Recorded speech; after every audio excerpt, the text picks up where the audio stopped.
श्री राधा वल्लभ श्री हरिवंश श्री राधा। ओम अज्ञानतिम्रान्धस्य ज्ञानाञ्जनशलाकया चक्षुरुन्मीलितं येन तस्मै श्री गुरुवे नमः। हे कृष्ण करुणा सिंधु दीनबंधु जगतपते गोपेश गोपिका कांत राधा कांत नमस्तुते। तप्त कांचन गौरांगी राधे वृंदावनेश्वरी वृषभानुसुते देवी प्रणमामि हरिप्रिये। वाञ्छाकल्पतरुभ्यः च कृपा सिंधु एव च पतितानां पावनेभ्यो वैष्णवेभ्यो नमो नमः। जय जय श्री राधे, जय जय श्री राधे। श्री राधा कृष्ण के गोरे और सांवले चरण यही हमारे जीवन का एकमात्र अनन्य आश्रय हैं। हमें दृढ़तापूर्वक यह धारणा कर लेनी है कि इन चरणों के सिवाय हमारा दूसरा कोई नहीं है। हमें इन्हीं चरणों की प्राप्ति करनी है। यही चरण हमें जन्म मृत्यु के चक्कर से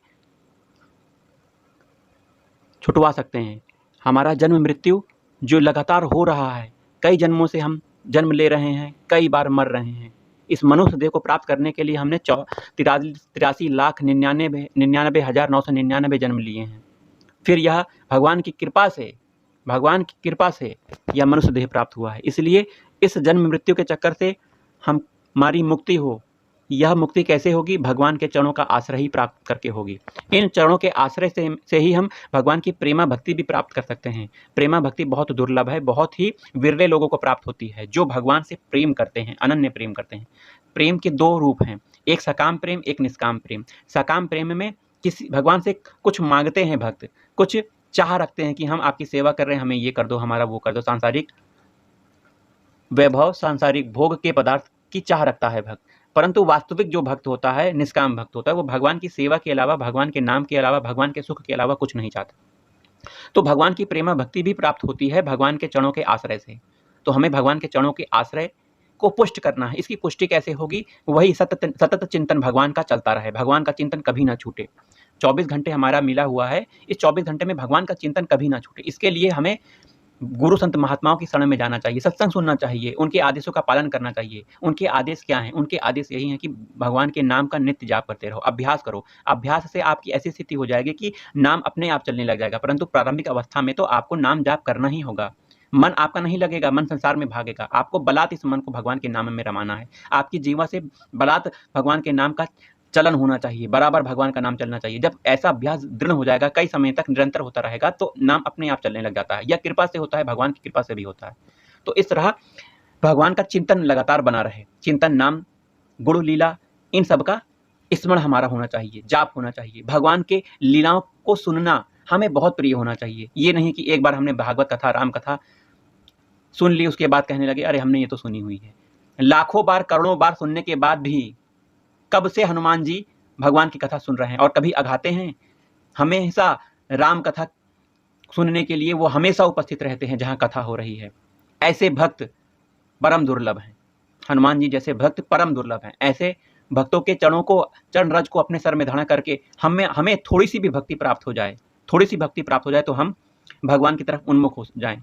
तो हमें भगवान की लीलाओं को निरंतर सुनना चाहिए, कभी अघाना नहीं चाहिए। जैसे आप भोजन करते हो, रोटी दाल चावल रोज ही खाते होगे, परंतु कभी ये नहीं कहते हो कि कल रोटी खाइए, अब छोड़ दो इसे हमेशा के लिए। ऐसा नहीं करते हो आप।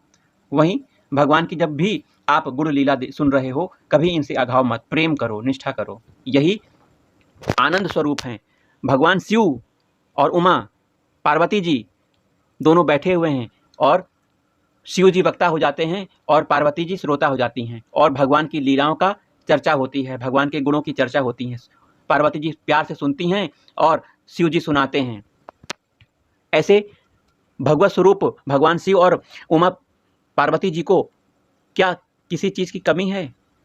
क्या उनकी परिस्थिति बहुत छोटी है? लेकिन भगवान के गुण लीलाओं को सुनना उन्हें बहुत पसंद है, क्योंकि यह लीलाएं परम आनंद देने वाली, परम सुख देने वाली हैं। इसलिए सबसे श्रेष्ठ पद पे बैठा हुआ भी भक्त भगवान की गुण लीलाओं का श्रवण करता है, चिंतन करता है, उसको सुनता है।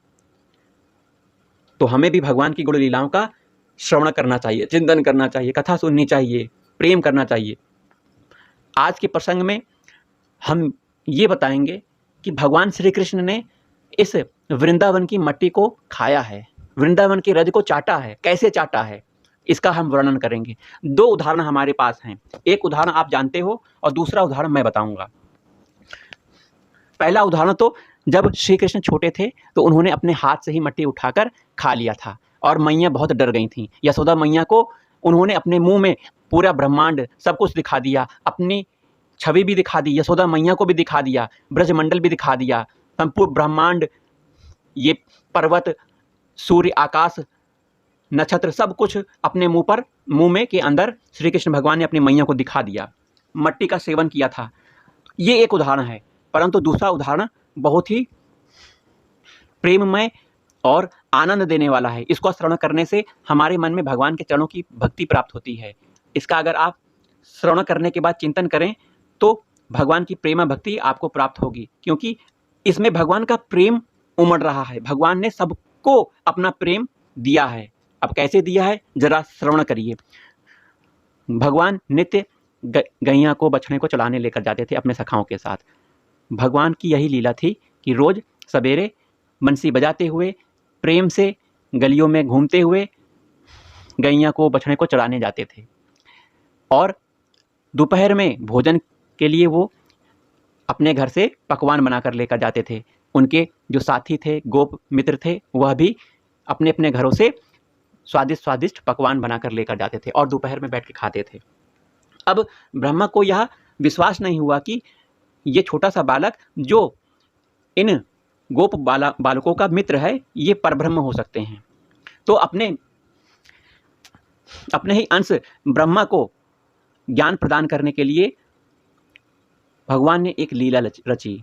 भगवान ने एक लीला यह रची कि ब्रह्मा आकर देख रहे हैं कि यह सृष्टि का पालनहार, सृष्टि का मालिक इन छोटे से गोप बालों मित्रों के साथ खेल रहा है, उनके जूठन को प्राप्त कर रहा है, अपने हाथों से इन मित्रों को मुंह में खिला रहा है और बचा हुआ अपने मुंह में डाल रहा है। ये कैसे परब्रह्म हो सकता है?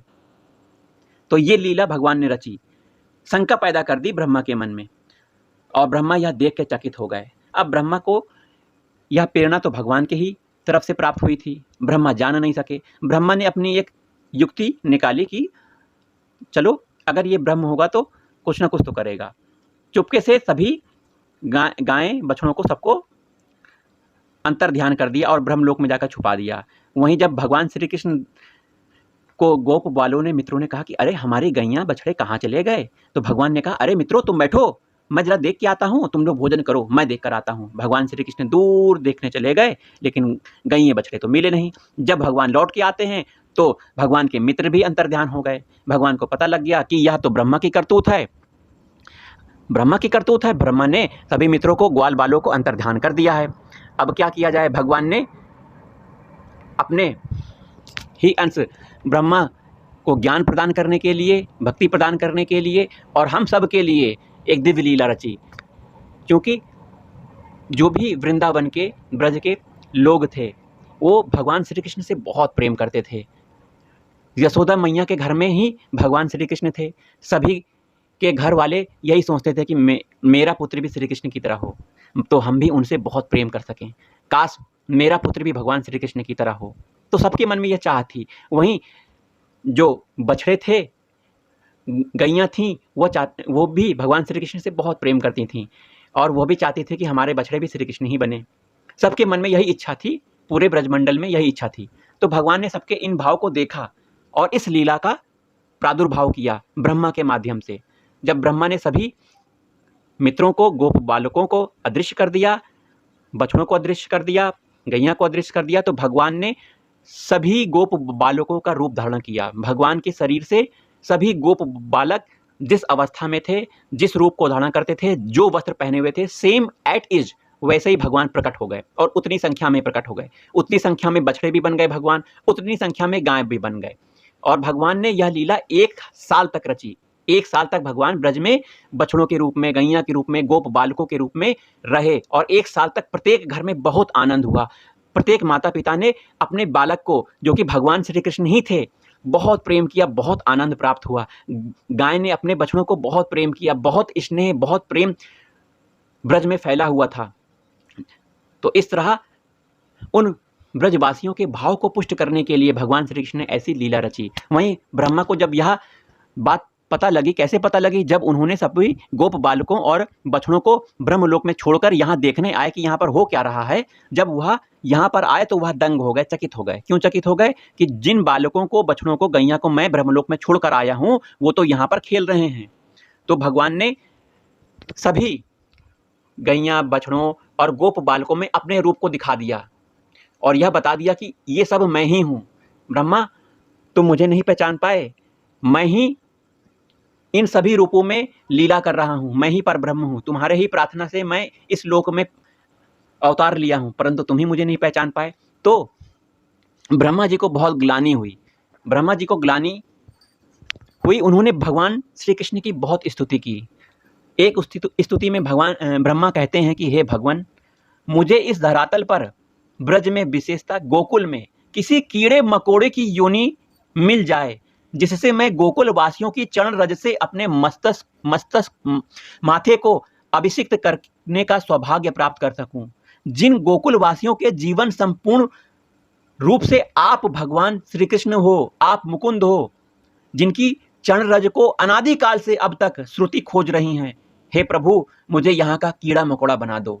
ब्रह्मा यह कह रहे हैं। भगवान की एक विशेष बात आप जरा जान लीजिए।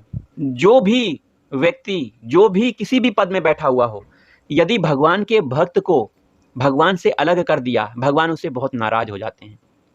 इसी लीला में दो लीलाएं हैं। यहाँ पर भगवान के भक्त कौन हैं? गायें, बछड़े, भगवान के जो मित्र हैं, वो भगवान से बहुत प्रेम करते हैं, उनसे बिछड़ना नहीं चाहते हैं। ब्रह्मा ने यह गलती कर दी, भगवान के भक्तों को भगवान से अलग कर दिया। भले ही भगवान ने इन बछड़ों का, गायों का, गोप बालकों का रूप धारण किया और ब्रजवासियों के भाव की पुष्टि की, परंतु भगवान का आनंद तो चला गया ना। भगवान का आनंद तो भगवान के भक्त ही हैं।